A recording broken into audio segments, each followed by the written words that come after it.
Okay, just to give you all a heads up, I am going to make you use the mic today instead of the chat. So I disabled the chat feature, and hopefully y'all will interact with me a little bit as we go through this, okay? And inevitably there will be some awkward Zoom silences as I ask some questions and stuff. But the thing that I'm going to encourage you to do as we go through this, if you get curious about something, Google it. I put the screen, put the Zoom screen, I mean, in half your window or whatever, and operate out a split screen. Have Google up. Google this stuff as you need to remind yourself. This is a review session, okay? So use the resources that you have at your fingertips here, okay? So I highly recommend that you have another browser window open as we go through this, okay? All right, so we're gonna split this up into two different sections today. There's gonna be some logistics as far as what to expect from the AP exam. So I wanna share my screen with you. I'll show you an email that I received. And I wanna preface this by saying, if you want this information, send me an email, I will forward it to you. Hopefully you're getting some of this information from the College Board yourself, but preface this before I share it. If you want this email, send me a message. Say, Mr. Macy, forward that to me, and I will forward this email to you.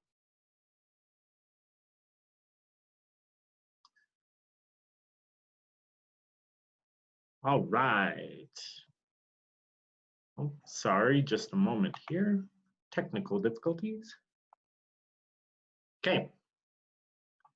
Hopefully you can see this. This hit my inbox not too long ago. Final steps before the AP exam. Okay, you can take a look at any of these. All right, the overview video. I posted a video from the College Board as well in the announcements section in Canvas. It's not long. It explains a lot. It goes through and it's pretty well done. Okay, this explains what to expect 2 days before the exam. Okay, on exam day, etc. All right, here, AP classes, review sessions. If you want to supplement with those, awesome, please do. All right, now what I want to show you is this exam demo. So the whole idea behind this is they're going to go through the logistics of logging into the College Board, of what to expect, so that as far as moving from screen to screen and submission goes, you'll be well prepared come AP day.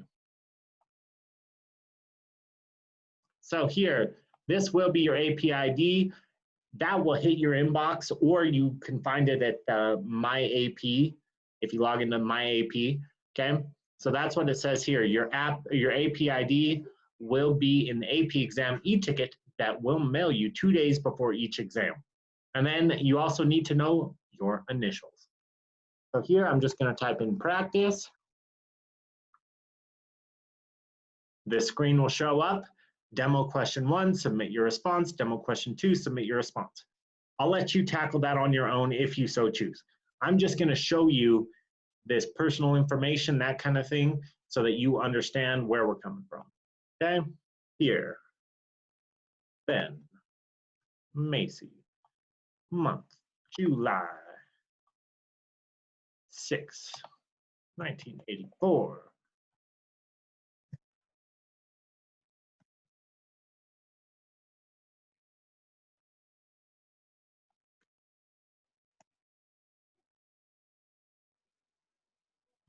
Testing from home. I do agree to the terms and conditions. Now at this point, I continue. I'm stuck on this screen until my exam starts. The whole idea of this screen is to teach you how to submit.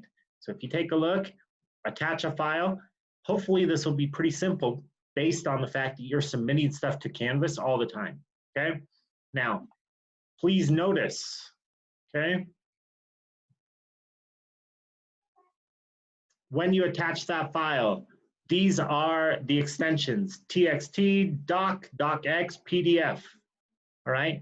Now, notice Google Docs, you need to convert your work to one of the accepted file formats, right? You can do that to a PDF, that kind of thing, but if I'm going to complete it in Google Docs, I'm not going to attach a file. I'm going to take the path of least resistance. What is that? Here, if I'm working in Google Docs, I'm going to do the copy and paste. All right. Now, this text entry box, okay, this copy and paste box, it will not allow you to edit. Every edit you make has to be done in Google Docs, and then you paste the finished product into that text box. Now, if you make any changes afterwards, you have to delete the whole thing, and then you select it all over again, repaste, okay? So if you're gonna work in Google Docs, that's what I would recommend, all right?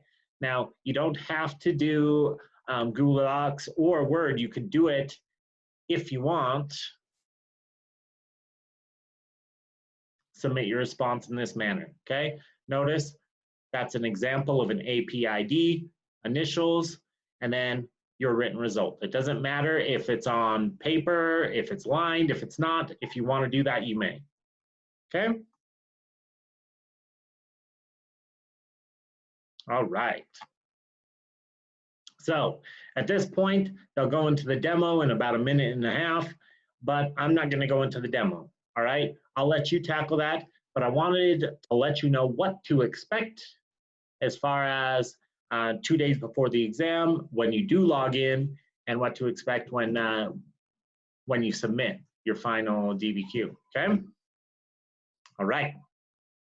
So that being said, I want to exit out of this, and I want to show you another email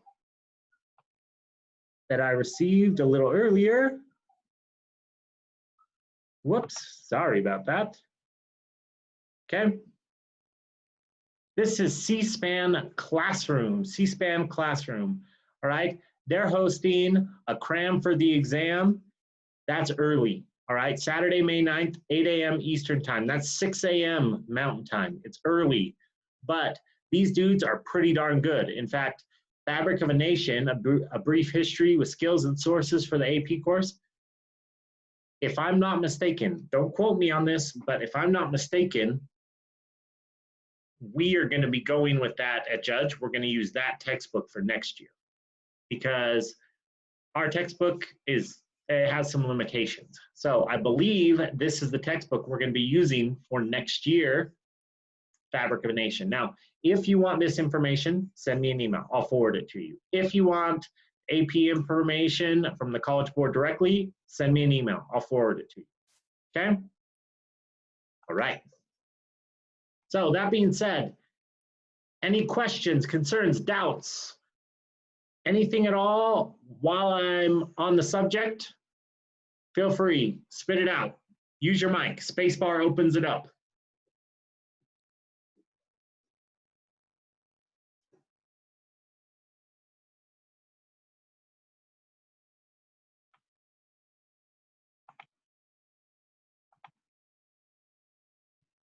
Okay.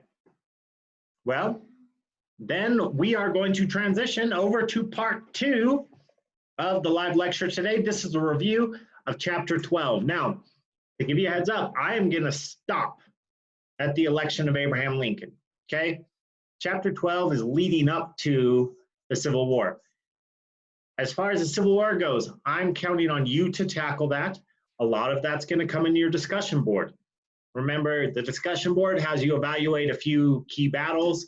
If I'm not mistaken, it has Gettysburg, it has Vicksburg, it has Sherman taking Atlanta, it has Britain and France refusing to give official acknowledgement to the Confederacy, that kind of thing, right? So as far as the actual Civil War goes, that's your discussion board and you're reviewing on your own. Now, as far as reviewing on your own goes, what I'm going to recommend is a couple of resources here, okay?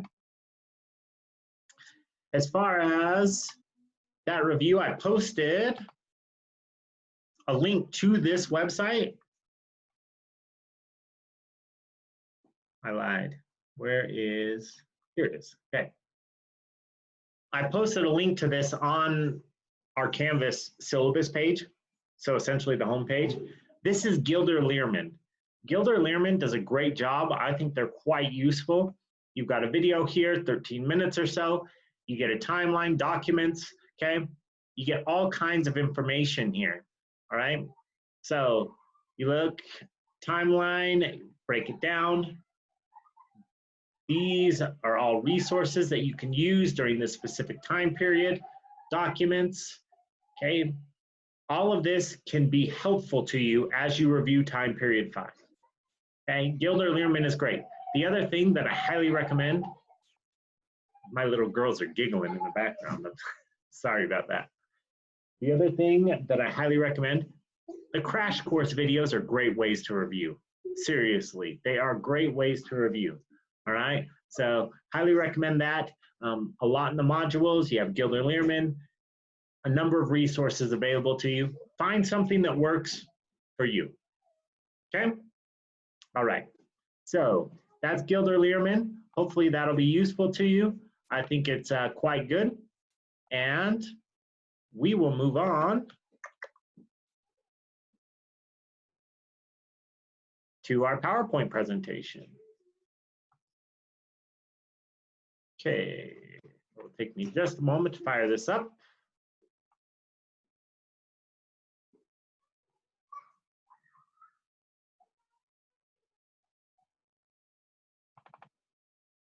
Okay, we are good to go here. All right, here we are, 1844 to 1861. Notice that's a very condensed time frame, and we're leading up to the Civil War. Okay, so that's what we're doing. Now, this is your review for chapter 12. Chapter 13 is all Civil War, and then we get Reconstruction after that. Okay, I pulled this from ThoughtCo. ThoughtCo, they're a website. I have a link if you want it, shoot me an email.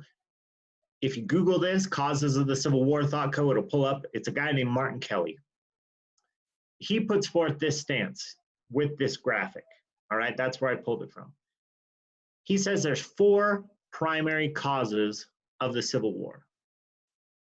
Would you agree that this is a comprehensive list? Would you say this list is a good list of the causes of the Civil War? Yes, no, explain.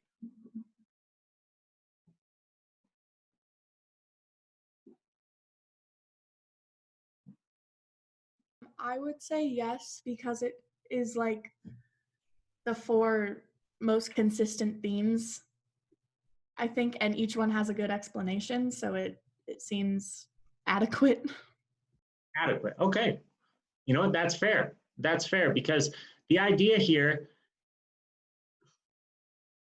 if I'm looking at this and I'm trying to be practical, be very pragmatic about the DBQ, if I'm attacking the rubric, number one, I've got to use the evidence from the documents provided me. But then I need a couple of pieces of outside information to nab a few more points. If you look at context as outside information, that's 3 pieces of information outside of the documents to get those points, okay? Now, you wouldn't have to know incredible details about these 4 causes. I would hope you would be able to put 1 to 2 sentences about each cause, okay? So let's go through it. As far as the economy goes, you get a little bit of a hint there. The Southern economy depended on cotton and consequently on slave labor. Make the connection. Why is that a cause of the Civil War? Do we just trust ThoughtCo?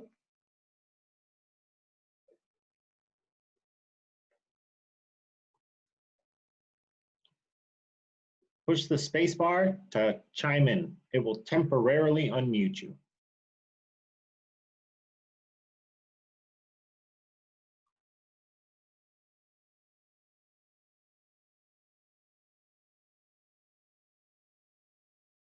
Will you repeat the question, Mr. Macy? Sorry, I missed it. I just want to know why did the South's dependence on cotton caused the Civil War? Okay. Well, the South, their entire economy depended on cotton, and what Abraham Lincoln was doing was threatening their way of life. So, um, they thought that that was not constitutional to just come in and just destroy their way of doing life. So they didn't really like that much. So that was a huge conflict for them. I like it. Gus, you got the premise down. Excellent. All right. That's an excellent overview. Now, if I am reading a DBQ and I want to give you additional points for that information, I would need you to give me at least one detail about that, right? So, for example, if I'm looking at the economy, the Southern economy depended on cotton and consequently on slave labor, that's their way of life. I need a piece of evidence to say it is their way of life, right? So what could that be potentially? I'm looking at stuff like, all right, before the Civil War, we're looking cotton gin, Eli Whitney. Eli Whitney, somebody Google it. I think it's 1793. If you'll please Google it, let me know if I'm right or not. 1793 invents the cotton gin. The cotton gin is separating cotton from seeds. It's making it much, much easier to produce and to profit from cotton. So at that point, they are dependent upon cotton. A lot of Southern farmers abandon other crops in favor of cotton, right? So as far as a significant detail goes, Eli Whitney, cotton gin, boom. That's your significant detail, okay? If you drop Eli Whitney, cotton gin, 1793, made cotton more profitable. That's enough to be able to get a point, right? Because technically that's outside information, or that could be part of your contextualization, right? You just need a significant detail. Name, date, person, place, right? Something like that. So, Gus, you also mentioned constitutionality, right? So give me an idea. That's going to bleed over into our states' rights versus federal rights. But hold on, I'm going to push pause. Did somebody Google it? 1794. 1794. So I was a hair off, right? So if you're worried about it and you don't know the exact date, I would say try and nail the decade, right? And if you can't do that, go late 1700s. Okay, so yeah, you could go 1790s, late 1700s. It would be essentially the same. All right. Okay, so thank you, Gus. I appreciate you doing that for me. Next, Gus mentioned constitutionality, but I want someone other than Gus to make the case for states' rights versus federal rights. How did that cause the Civil War?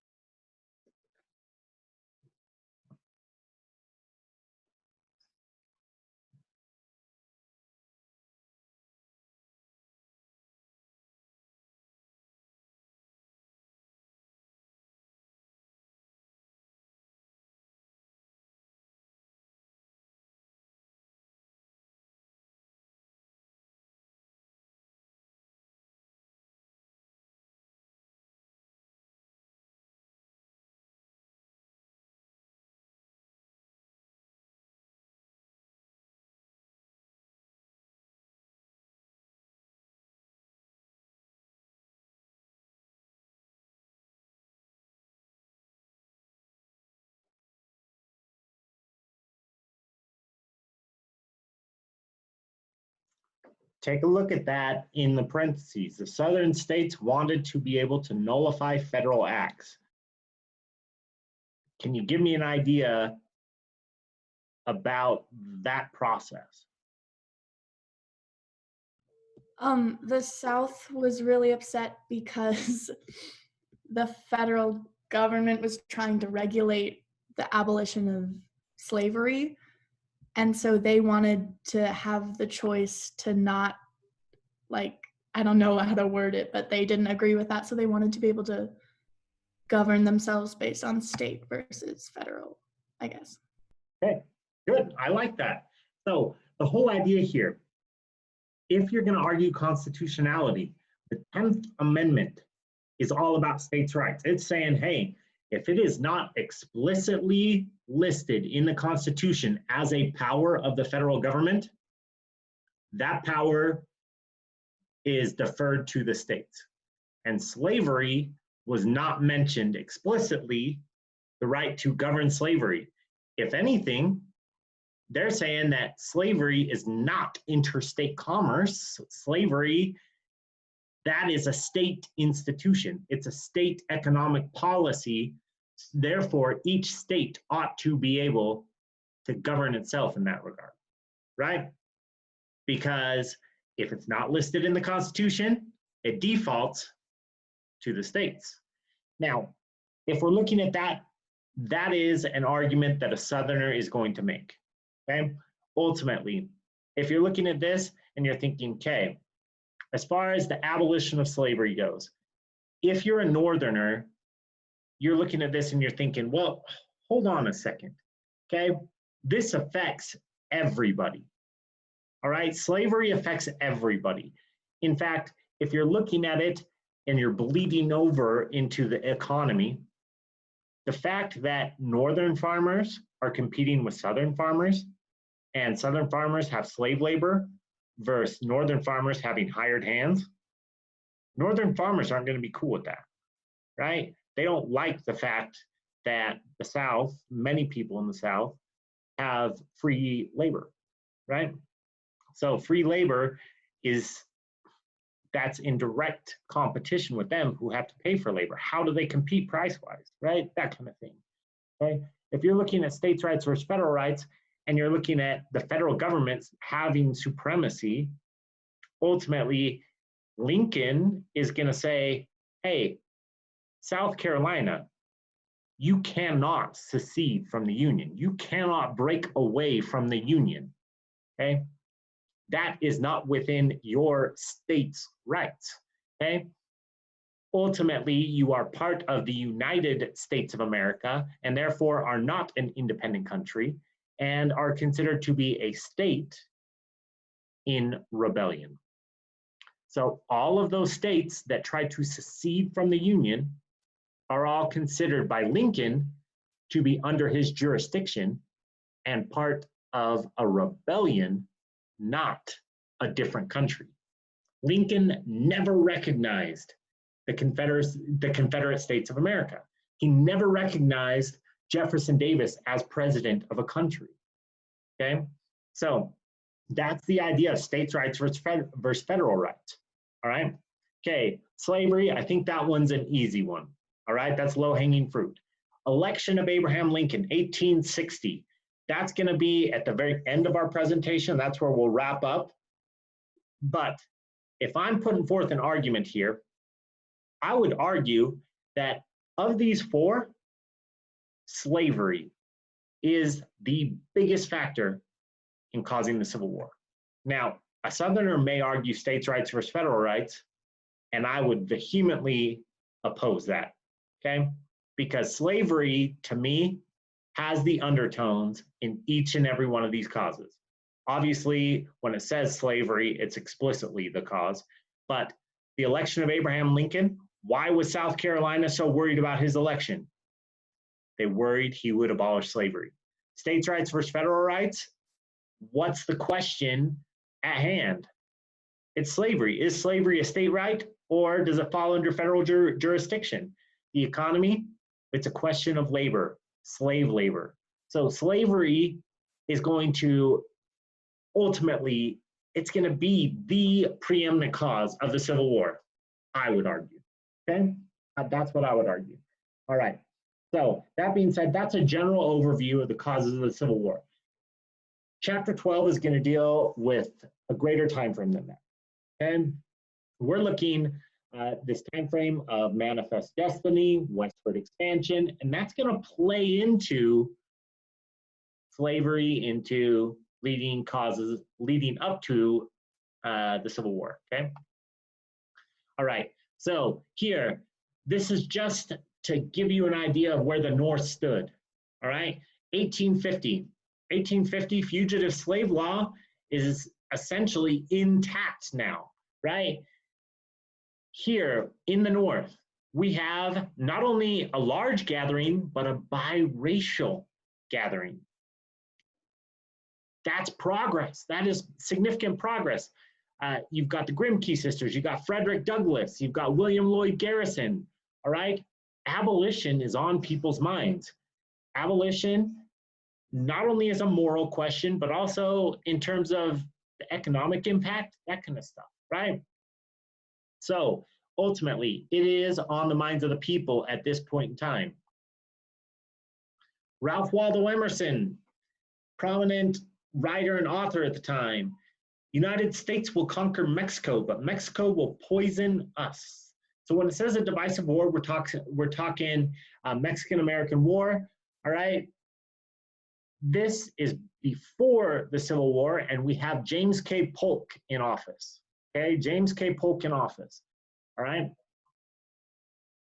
The Whigs. At this point, we have not so much Federalists anymore.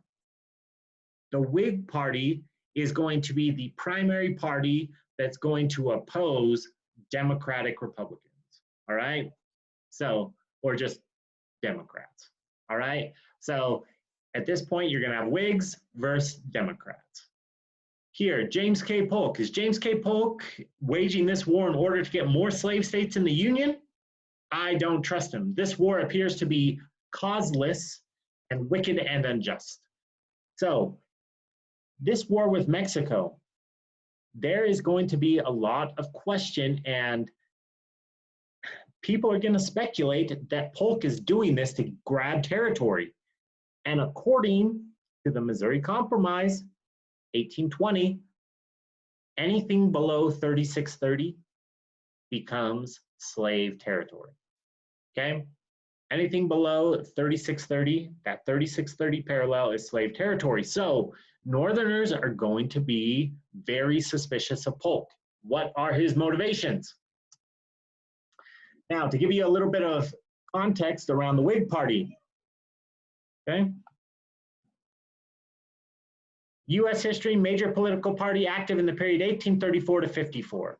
Now, ultimately, the Whig Party is going to be absorbed by the new Republican Party shortly thereafter, okay? And here, that espoused the program of national development, but founded on the rising tide of sectional antagonism. The Whig Party was formally organized in 1834, bringing together a loose coalition of groups united in their opposition to what party members viewed as the executive tyranny of King Andrew. They borrowed the name Whig from the British Party opposed to royal prerogatives. Okay? So, prominent members of the Whig Party, William Henry Harrison, also known as Tippecanoe, Old Tippecanoe, he won the White House but died shortly thereafter. Okay? Henry Clay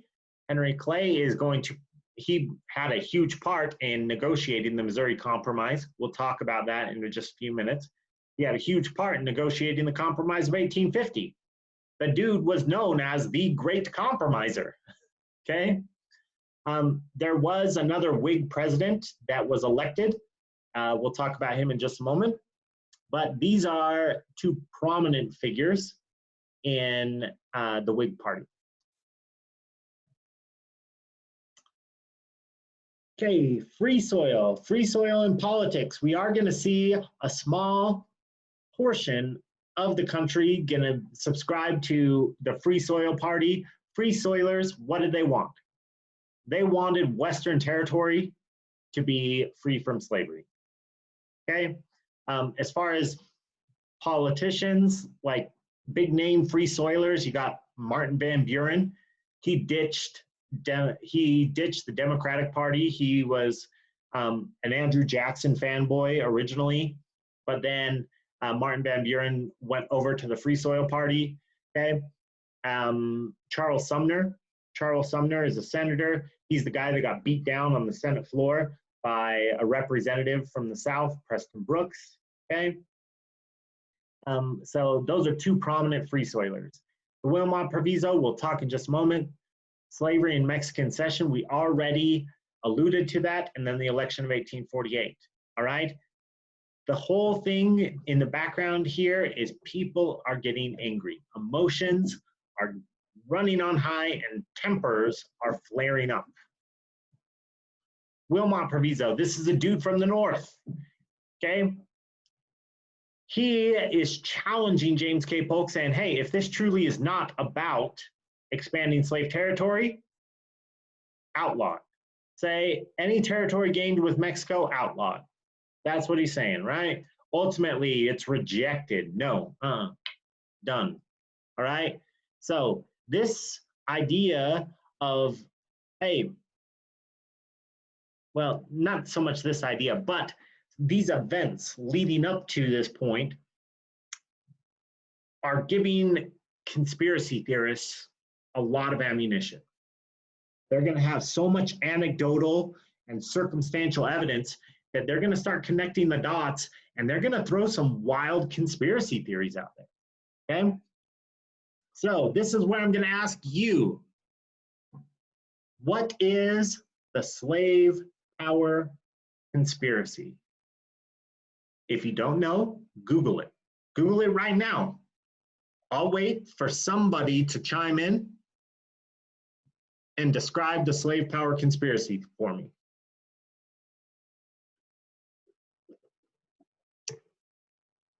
And while I wait, I'm going to eat an orange.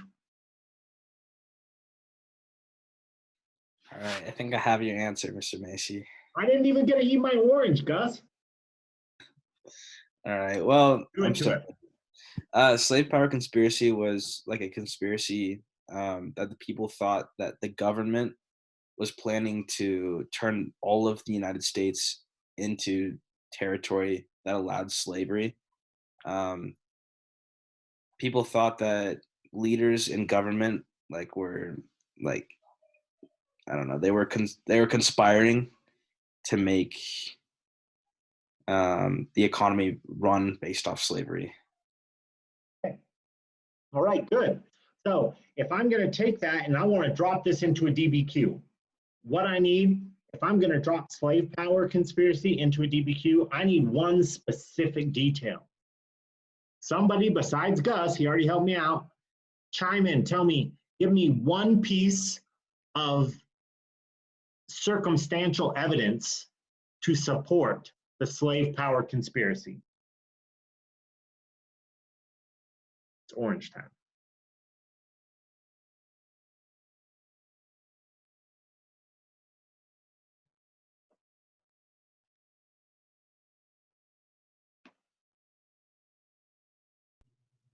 John Smith Dye wrote a book called Secrets of the Great Conspiracy to Overthrow Liberty in the late 1800s. So yeah, so that's what's that, 1864? Is that right? Mm-hmm. So that's absolutely evidence, right? You could use that, you could drop that in there. The thing about it is, many of us probably won't remember John Smith Dye, right? Is there something more memorable that we could use as evidence? That does work, Sophie, all right? But not many of us are going to be able to drop that in based off the top of our head. It would require us to Google it, probably, right? Other ideas?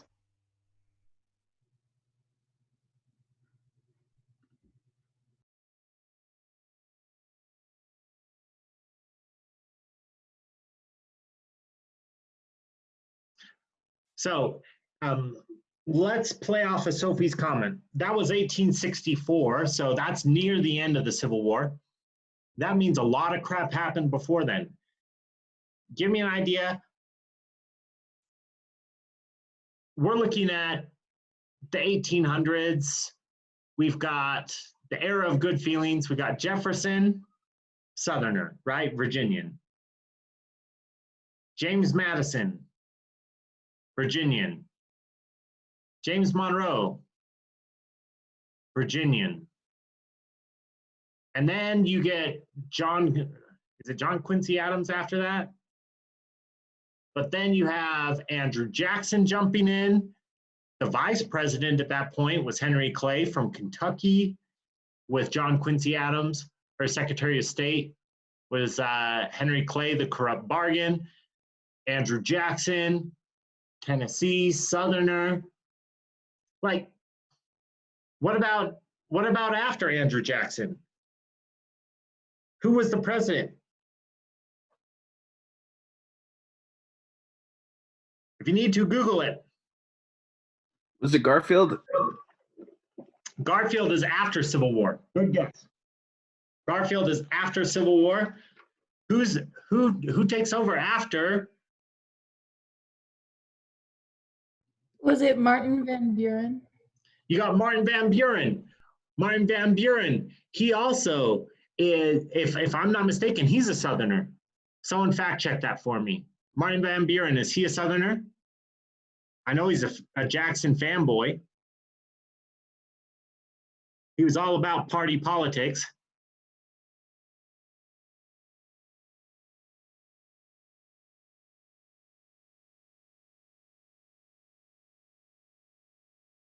Okay, I'm resorting to Googling myself.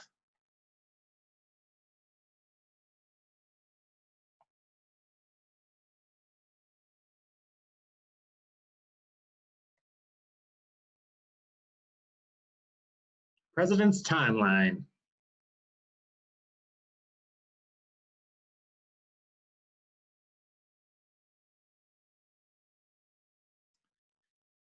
Andrew Jackson, Martin Van Buren, William Henry Harrison. William Henry Harrison was a Whig, okay, war hero. John Tyler was a vice president. James K. Polk, where was he from?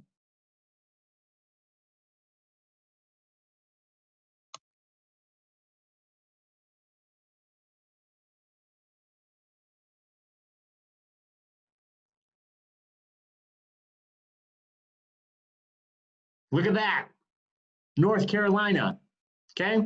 So if I'm looking at this and I'm thinking slave power conspiracy, I'm being told that there is a secret society, a cabal, C-A-B-A-L, a cabal. That's a good vocabulary word. Vocab.com taught me that, okay? I lied, it was Membean, but no, I lied again.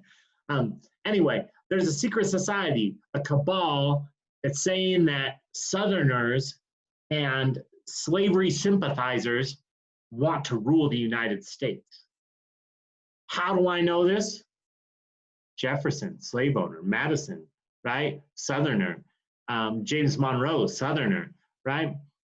There is a disproportionate amount of our elected officials that are all Southerners, especially our presidents who are holding the highest office in the land, right? Coincidence or conspiracy, right? I mean, think about this. The North had the vast majority of the population. Northern cities are way bigger than the southern cities.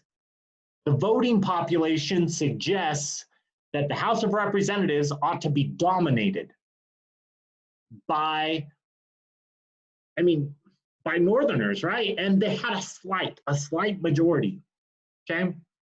But the Senate was equal between abolitionists, well, not necessarily even abolitionists, but Northerners and Southerners. And the presidency was overwhelmingly dominated by Southerners. So how is it that Southerners are consistently, with a lower population, having an equal amount of senators and dominating the highest office in the land?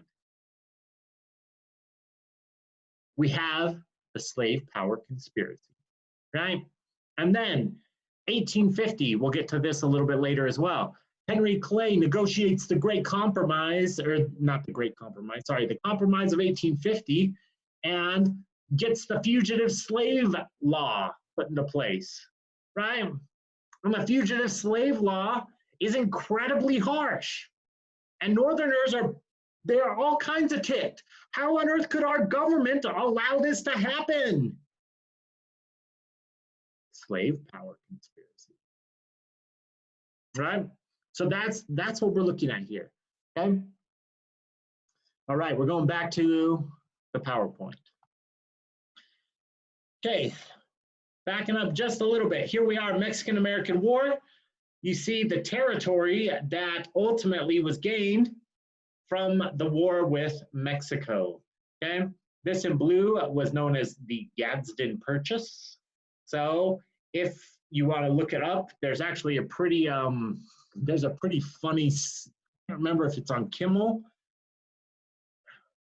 It's on one of the late night talk shows, okay, about the Gadsden Purchase. Watch it on YouTube. It's actually pretty funny, okay? But all of this territory was ceded to the United States by Mexico, who lost the war, signed the Treaty of Guadalupe Hidalgo, okay? Guadalupe Hidalgo. So anyway, why did they not go farther into Mexico? Racism reared its ugly head, okay? If you go farther south and west into Mexico, you get into population centers that would put a ton of Mexicans into territory of the United States. And racism reared its ugly head, so they stopped at the Rio Grande. All right. Okay, presidential election of 1848. Now, this is a Whig. We have a Whig president in Zachary Taylor. He becomes the president of the United States. POTUS number 12.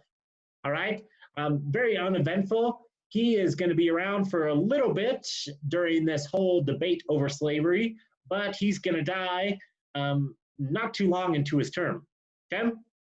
Now, uneventful presidency, partly because it didn't last long, but we have a very interesting development here. The state of New York has a huge population and a lot of electoral votes, meaning they can swing an election. The 1944 election, they blocked Henry Clay. 1948, they blocked Lewis Cass.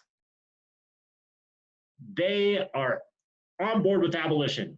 Zachary Taylor was not like, he kind of, to win the election, he kind of went anti-slavery, but it wasn't like he was an abolitionist, okay? If I'm not mistaken, he ran against Martin Van Buren, who was a free soiler in that election as well, and crushed him. So, yeah. Anyway, Zachary Taylor, he somewhat ran on anti-slavery to get Northern votes, but he was kind of ambivalent, okay? All right. So at the same time, we have expansion, westward expansion. What's fueling that? The gold rush, okay? The San Francisco 49ers, 1849 gold rush, okay? Other areas were developed in the same way due to precious minerals, okay? Whether it's gold, whether it's silver, all right? So silver and gold were the primary reasons for these boom towns to be set up. So you see here, you're panning for gold, okay? Eventually they started tearing out, sending rivers, diverting water to be able to sift through and pan for gold, okay? Denver was set up as a gold town, a boom town, okay? The Denver Nuggets is an excellent example of that. They're named after the mining for gold, okay? San Francisco 49ers, the football team, is named after the gold rush. Their colors are red and gold, okay? Other teams, sports teams, have similar circumstances in that regard. Oh, hey, that's Charlotte. So there are other circumstances. I mean, the Boston Celtics, right? There's a huge Irish population in Boston. Okay? So sports teams can offer some insight as far as their naming goes. Not always, but sometimes. Okay? All right, Pittsburgh Steelers. This is a boomtown set up. This one, Arkansas City in Kansas. Okay? Boomtowns were supposed to be temporary. Prospectors set up, got rich, and moved out, in theory. Didn't happen all the time, okay? Now, modern boomtowns do exist. Is it gold and silver? Not always, not usually anymore. In fact, today it's primarily oil, all right? Which is what Williston, North Dakota, they discovered oil And all of a sudden, there was a huge rush of people moving to Williston for oil jobs. And there wasn't enough housing. So supply and demand dictates that the rent in Williston is going to skyrocket. Notice this, okay? 1-bedroom apartment in Williston, $23.94 a month, right? That's more so than in New York, Los Angeles, and Boston, okay? Boom towns are real. So if you want to connect boom towns for the gold rush, for silver rush, that kind of thing, I mean, even here in Utah, we had Park City. The Park City silver mine was somewhat of a silver rush, so to speak, okay? John Judge, the namesake of Judge Memorial, he was a miner, all right? So anyway, boom towns are legit. It's happening at the same time, okay? When those resources dry up, you get ghost towns, all right? They're a one-trick pony. They're built around silver, they're built around gold, they're built around oil. If any of those resources becomes exhausted, you get ghost towns, okay? That's the idea. All right, here, 1850, crisis and compromise, national debate over free soil, constitutional conflict, a complex compromise. Now, I know it says 1850, but ultimately we gotta go back a little bit to Missouri Compromise of 1820 as well. All right, just a little context. Okay, so here, the Compromise of 1850, the whole idea was California gets in the Union as a free state. Okay, it offsets the balance of free states to slave states.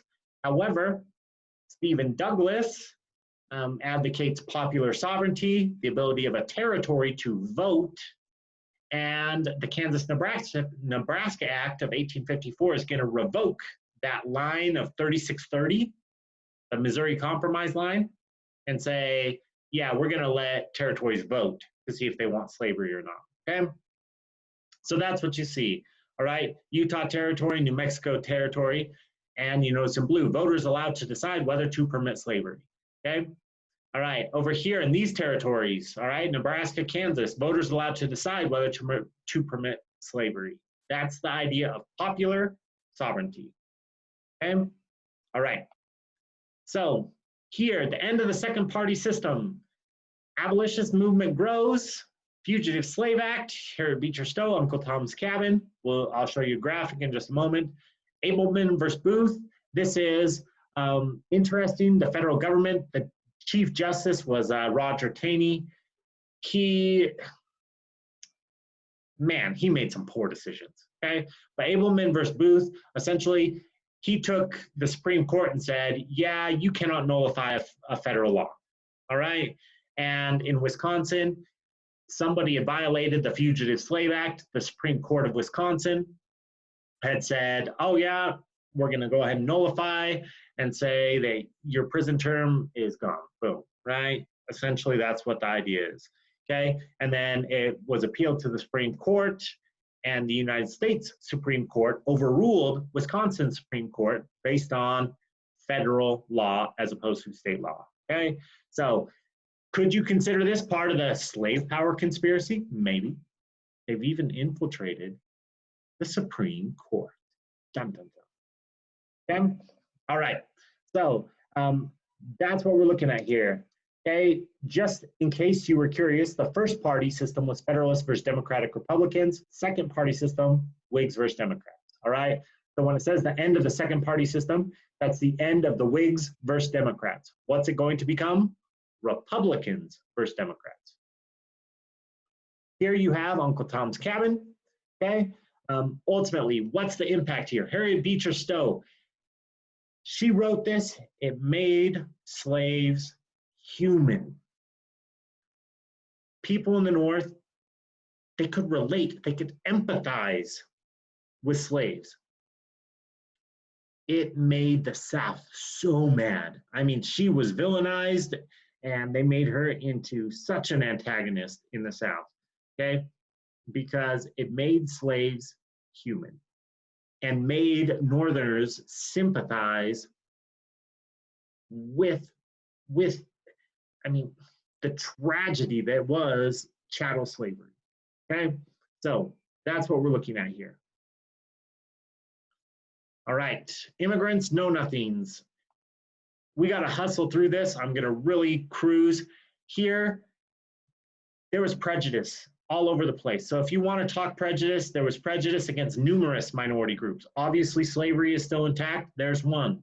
The Chinese were mining in California, in those areas on the West Coast. They were discriminated against. They were discriminated against in the railroads, okay? Later on, the Chinese Exclusion Act of 1882. All right, so you had all kinds of exclusion, all kinds of discrimination, okay?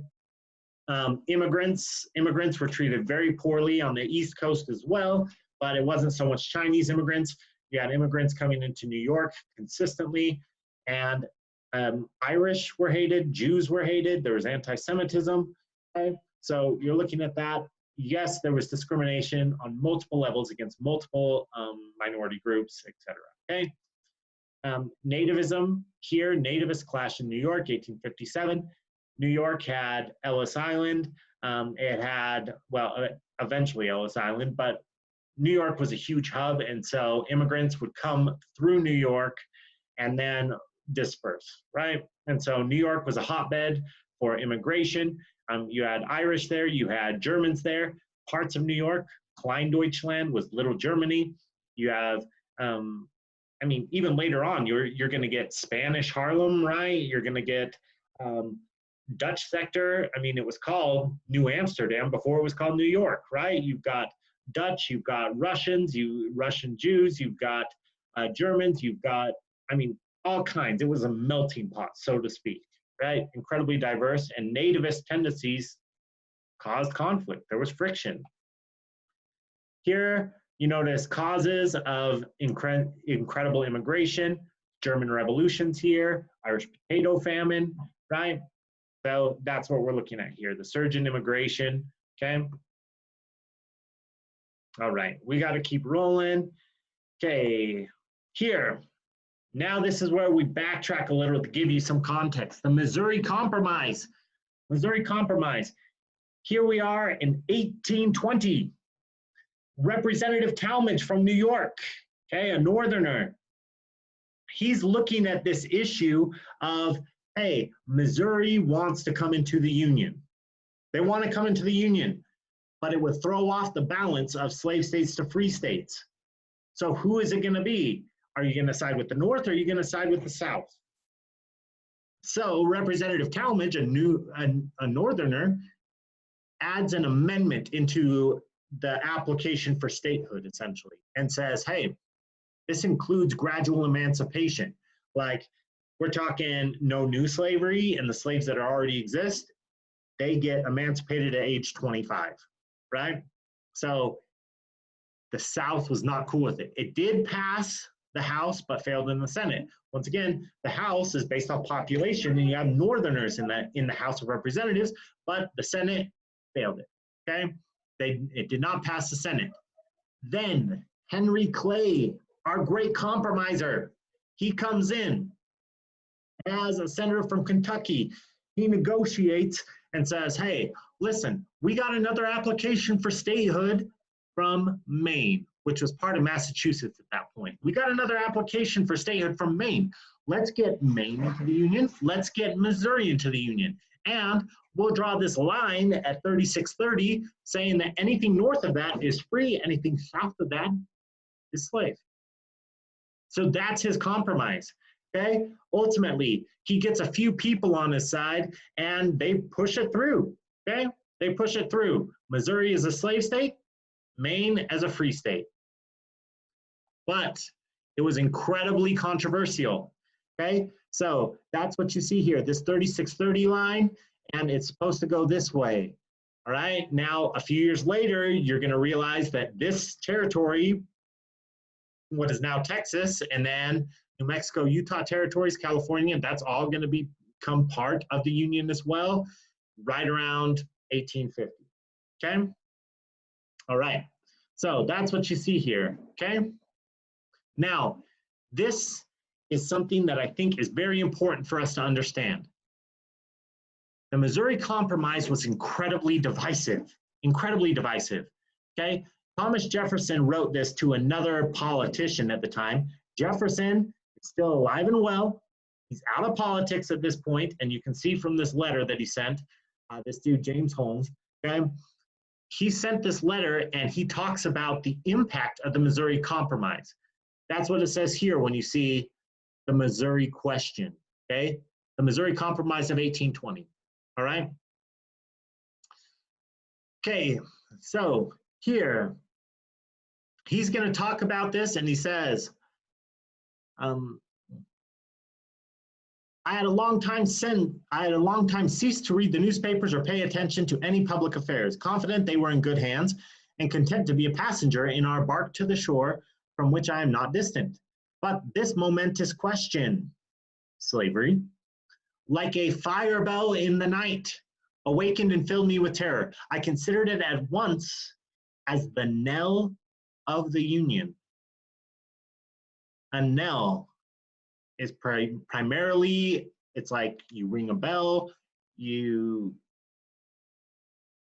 signifies death, okay? The death knell.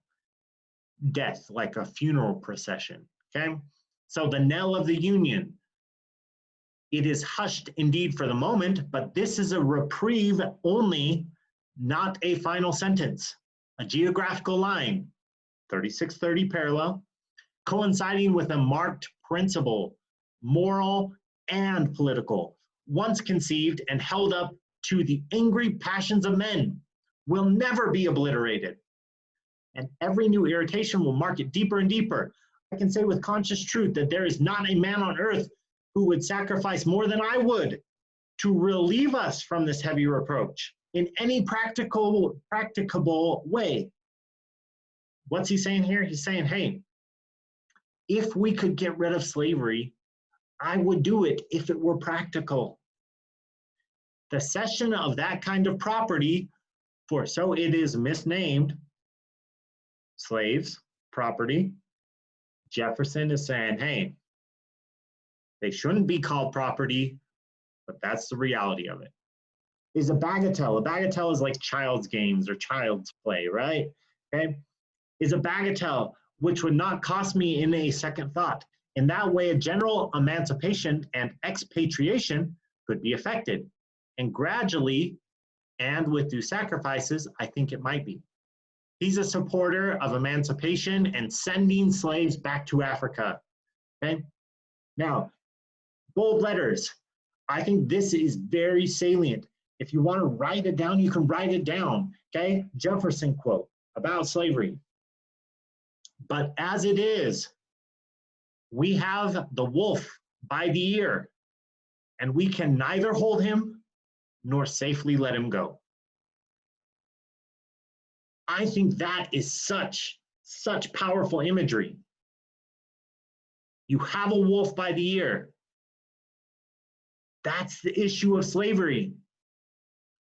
Can you hold on to slavery? It's dangerous to hold on. Okay, you have a wolf by the ear, you're not in control. But if you let him go, can you safely let him go either? Right? So I think that's a salient quote from Thomas Jefferson. If you have a chance to plug that into a DBQ, something along the lines of slavery, do so. Okay? It points out that Jefferson considers this a necessary evil for the South, but that it is going to kill the Union. That's foreshadowing for the Civil War. All right, I know I'm at an hour already, folks. I know I'm gonna try and push it, I promise, okay? We're getting close. Compromise of 1850, once again, this is Henry Clay, okay? This is gonna say, all right, we're gonna vote, popular sovereignty, we're gonna vote, and unorganized territories, that's what they get to vote on it. Utah Territory, New Mexico Territory, they get to vote whether they want slavery or not, okay? A few years down the road, Kansas and Nebraska, they get to vote as well, okay? That's the idea, all right? Popular sovereignty. Now, this is pushed forth by Stephen Douglas of Illinois. It's also Henry Clay, okay? All right. Which is gonna lead to this territory of Kansas And it's going to be a hotbed for conflict. Bleeding Kansas. Northerners that support abolition are going to flock in and they're going to rig the ballot. Southerners from around Kansas territory are going to flood into Kansas and they're going to rig the ballot. Technically, Kansas set up two governments. All right. Supposedly, they had two governments, and which one was considered legitimate, right? It was violent. It was brutal. There was corruption all over the place. It was all based on slavery. All based on slavery. Finally, John Brown. John Brown, he takes his abolition. He tries to recruit slaves to revolt, and ultimately he tries to raid an ammunition factory. It was a mess, but he becomes a martyr. All right, look him up, read his story, John Brown. Okay, John Brown, Harper's Ferry. He becomes a martyr and a symbol of bleeding Kansas. That's 1854, or excuse me, 1854 up until 1861. I think John Brown was 1859. Okay. Finally, we're on the precipice of the election of 1860. We saw this as a cause of the Civil War. He was an anti-slavery man. It came out in the Lincoln-Douglas debates. Okay. The election of Abraham Lincoln caused South Carolina to secede from the Union. That's what we're looking at here, okay?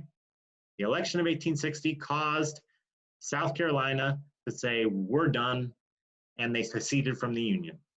When ultimately they attacked Fort Sumter, Abraham Lincoln said, no, we are putting this down. You cannot attack a fort of the federal government, okay? You are officially in rebellion, okay? So that's where we're at. Now, as I mentioned before,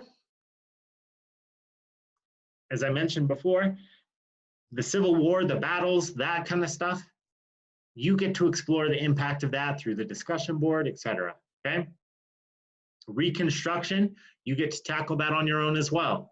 Okay?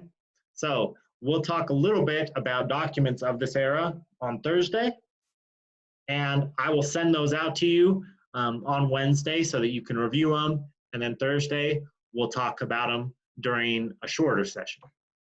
Okay, that's all I have for you. That being said, I will open it up to questions if you have them.